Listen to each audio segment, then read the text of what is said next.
नमस्कार दोस्तों, स्वागत है आप सभी का आपके अपने चैनल पर। तो समय हो गया है सुबह की बड़ी खबरों को जानने का। इससे पहले आपने चैनल को सब्सक्राइब नहीं किया है तो सब्सक्राइब कर ले और बेल आइकन को भी प्रेस कर लीजिए ताकि हमारी वीडियोस आप तक पहले पहुंचे।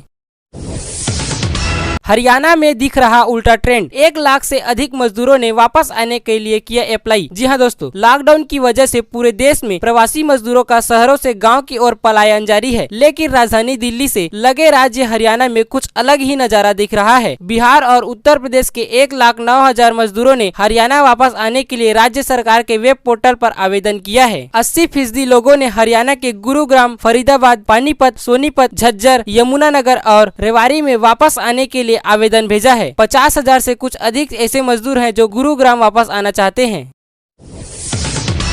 जून में मचेगी त्राही, पीक पर होगा कोरोना से मरने वालों का आंकड़ा। जी हां दोस्तों, देश के सबसे बड़े और सबसे विश्वसनीय चिकित्सा संस्थान एम्स के निदेशक रणदीप गुलेरिया के बयान से मोदी सरकार की रातों रात नींद हराम हो गई है। रणदीप गुलेरिया ने जो बयान दिया है उसका मतलब है कि जून के महीने में देश में त्राही मचने के आसार हैं, क्योंकि जून के महीने में ही कोरोना संक्रमित होने वाले और मरने वाली मरीजों की संख्या चरम पर होगी। एम्स के निदेशक गुलेरिया का बयान देखने के बाद लोगों के मन में शंका कर रही है कि कहीं नई दिल्ली का हाल न्यूयॉर्क जैसा न हो जाए। जब से मई का महीना शुरू हुआ है, कोरोना वायरस के मामलों की रफ्तार तेज हो गई है। महाराष्ट्र, गुजरात के बाद अब दिल्ली में बढ़ते मामलों ने लोगों की चिंता बढ़ा दी है।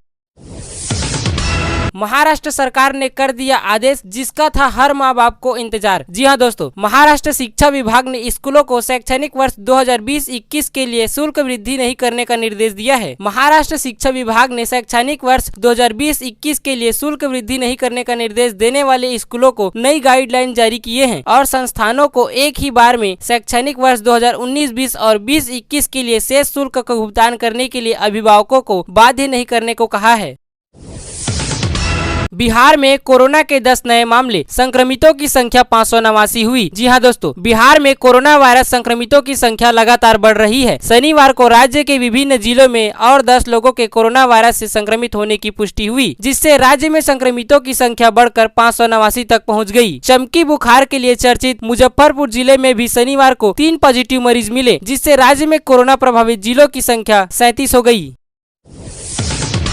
मुंबई से यूपी के लिए छूटेगी 10 स्पेशल ट्रेनें। जी हां दोस्तों, रेल मंत्री पीयूष गोयल ने मुंबई से 10 ट्रेनें जल्द ही चलाने का आश्वासन दिया है। सूत्रों के अनुसार इस मुलाकात में रेलवे मंत्री पीयूष गोयल ने मुंबई में काम करने वाले उत्तर प्रदेश के प्रवासी श्रमिकों के लिए विशेष ट्रेन उपलब्ध कराने का अनुरोध किया, जिसके बाद पीयूष गोयल ने तुरंत उत्तर प्रदेश के मुख्यमंत्री योगी आदित्यनाथ से संपर्क कर उनसे बात की।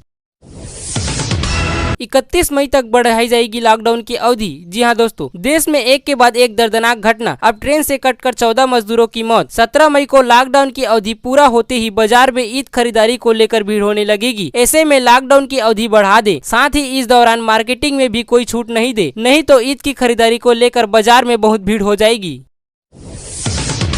इन 5 राज्यों में भारी बारिश की चेतावनी, 4 दिन के लिए ऑरेंज अलर्ट जारी। जी हां दोस्तों, रविवार से इन 5 राज्यों में भारी बारिश और तेज हवाओं का दौर शुरू होगा, जो अगले हफ्ते की शुरुआत तक जारी रहेगा। इस भीषण गर्मी के बीच भारतीय मौसम विभाग ने भविष्यवाणी करते हुए बताया कि शनिवार से उत्तर और उत्तर पश्चिम भारत के कुछ हिस्सों में एक बार फिर से भारी बारिश और तेज हवाओं का दौर शुरू होगा, जो अगले हफ्ते की शुरुआत तक जारी रहेगा। 9 से 12 मई के बीच तेज बारिश के आसार, तेज बारिश और गरज के साथ छींटे पड़ने के आसार हैं। बारिश के अलावा इन इलाकों में बिजली कड़कने, ओले गिरने और तेज हवाओं के चलने की भी आशंका जताई गई है। जिन 5 राज्यों के मौसम विभाग ने ऑरेंज अलर्ट जारी किया है वो है उत्तर प्रदेश, उत्तराखंड, हिमाचल प्रदेश, राजस्थान और जम्मू कश्मीर। ऑरेंज अलर्ट जारी करते हुए दिल्ली स्थित भारतीय मौसम विभाग के क्षेत्रीय कार्यालय ने अपने एडवाइजरी में कहा कि खराब मौसम में आशंकों को देखते हुए लोग विशेष एहतियात बरतें। इसके साथ ही रविवार को राजस्थान के कई इलाकों में धूल भरी आंधी चलने की आशंका जताई गई है।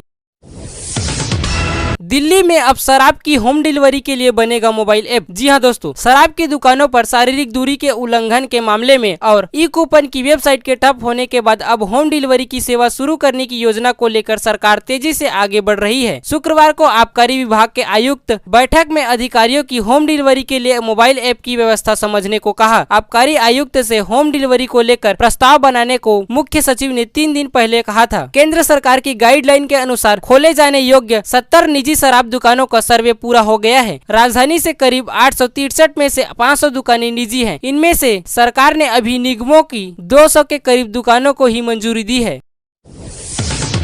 अब दिल्ली के रेड जोन में भी लोगों को मिलेगी छूट। जी हाँ दोस्तों, दिल्ली के मुख्य सचिव विजय देव ने शुक्रवार को आदेश जारी कर कहा कि केंद्र सरकार ने रेड जोन के लिए भी जो छूट दी है उसे डीएम की ओर से लागू करवाया जाए। दिल्ली सरकार ने इसे 3 मई को ही मंजूरी दे दी थी। उप मुख्यमंत्री मनीष सिसोदिया ने कहा था कि स्थानीय जिला और पुलिस प्रशासन छूट को लागू नहीं कर रहा है। इसके बाद मुख्य सचिव ने आदेश जारी कर दिए हैं। आदेश के अनुसार आवश्यक सेवा से जुड़े सरकारी कार्यालय में 100% अधिकारी व कर्मचारी उपस्थित होंगे। वहीं जो आवश्यक सेवा से जुड़े कार्यालय नहीं है वहां उप सचिव स्तर व शेष अधिकारी 100% पहुंचेंगे, जबकि अन्य 33% कर्मचारी उपस्थित रहेंगे। निजी कार्यालय भी खुलेंगे जहां 33% लोग काम करेंगे।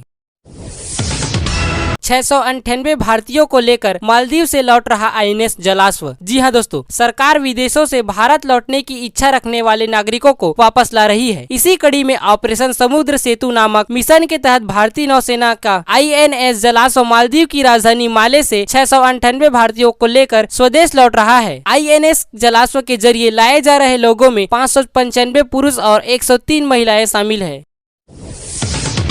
बिहार सरकार ने ये 2 दुकानें प्रतिदिन खोलने की इजाजत दी है। जी हाँ दोस्तों, लॉकडाउन 3 में कुछ दुकानों को दिन छोड़कर खोलने की इजाजत दी गई है, यानी कि हर दिन नहीं खुलेगी सभी दुकानें। लेकिन सरकार ने साथ ही 2 ऐसी दुकानें जिन्हें हर दिन खोलने की इजाजत दी है, लेकिन उसे भी गाइडलाइन के अनुसार पालन करना होगा। बिहार के गाइडलाइन के अनुसार गैराज और वर्कशॉप हर दिन खुल सकते हैं। इसके लिए कोई दिन मुकर्रर नहीं किया गया है। बाकी सभी दुकानों को खोलने के लिए कुछ दिनों का अंतराल भी रखा गया है, जिसके अनुसार ही दुकानें खोली जा सकती है। आपको बता दें कि बिहार सरकार ने इस गाइडलाइन का पालन नहीं करने वालों पर भी कार्रवाई भी की जा सकती है। सोमवार से मिलेगा बिल्कुल सस्ता सोना। जी हाँ दोस्तों, सरकार की ओर से वित्त वर्ष 2021 में सॉवरेन गोल्ड बॉन्ड की दूसरी सीरीज सोमवार से ओपन हो रही है। आप इस सीरीज में सस्ते सोने खरीद सकते हैं। यह 11 से 15 मई तक के लिए खुली रहेगी।